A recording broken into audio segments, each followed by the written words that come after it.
Tunghayan naman natin ang mga balita mula sa Visayas.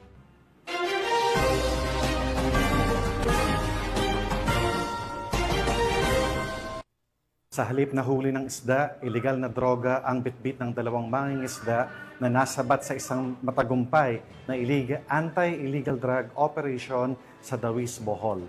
Tinatayang halos 14 na milyong halaga ng hinihinalang shabu ang nasamsam mula sa kanila.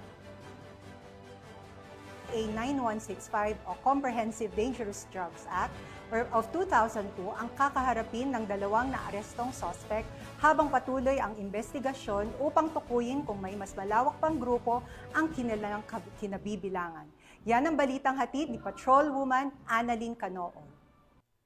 Nasabat ng mga otoridad ng halos 14 milyon na halaga na ininalang shabu mula sa dalawang mangingisda sa dinunson na bypass operation sa Purok 1, Barangay Sungkulan, Dawis, Bohol noong 10 ng Hulyo sa taong kasalukuyan. Kinilala ni Police Lieutenant Colonel Jomar Pumarejos, Hepe ng Provincial Intelligence Unit, Provincial Drug Enforcement Unit, Bohol Police Provincial Office and Suspect na si Elias Iver, 39 anyos, at ang kasamahan nito na si Bibieno, 37 anyos, na kapwa-residente ng Purok 3, Barangay Mantataw, Calapi, Bohol. Dakong 1:50 na madaling araw na ikinasa ang bypass operation. Ang pinagsanib puwera sa komparatiba ng Provincial Drug Enforcement Unit, Bohol Police Provincial Office at ang mga tauhan ng Dawis Municipal Police Station at PDEA Bohol na kung saan ay naresto ang nasabing suspect. Nakuha mula sa suspect ang 15 pakete na ininalang shabu na aabot sa 2,020 na gramo at may standard drug price na 13,736,000 pesos. Bypass money, cellular phone, weighing scale, 2 Chinese tipa, plastic cellophane at backpack na ginamit bilang lagay ng illegal na droga at isang unit motor bangka na ginamit bilang transportasyon sa sinagawang transaksyon ng illegal na droga. Kasalukuyang nasa kustodiya ng Dawis Municipal Police Station ang suspect at maharap sa kasong paglabag sa Section 5 and 11 Article 2 ng RA 9165 o ang Comprehensive Dangerous Drugs Act of 2002.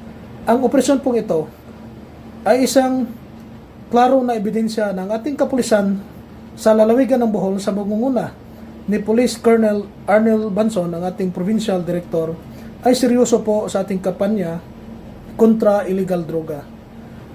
Isa po itong manifestasyon ng ating kapulisan sa Bohol ay taimtim po at dedikado po sa kampanyang ito. Maraming salamat po sa ating mga kababayan na laging nabibigay ng impormasyon at tumutulong sa ating kapulisan para po matigil na po ang paglaganap ng iligal na droga sa lalawigan ng Bohol.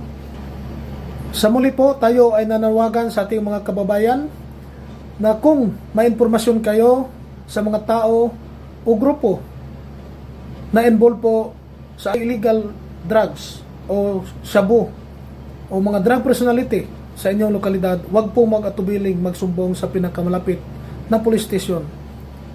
At pwede po tayong mag-dial din po sa 911 kung gusto niyo pong may-responde ang isang krimen. Ang matagumpay na operasyon ay patunay lamang na mga kapulisan ay nagpapakita ng kanilang kakayahan, kasanayan sa pagsugpo ng iligal na droga at pagprotekta sa kaligtasan at kaayusan ng mamamayan para sa mapayapa na bagong Pilipinas. Mula dito sa Central Visayas, ako ang inyong Police News Network Correspondent, Patrolwoman Annalyn Canoo, alagad ng batas, tagataguyod ng Balitang Pulis.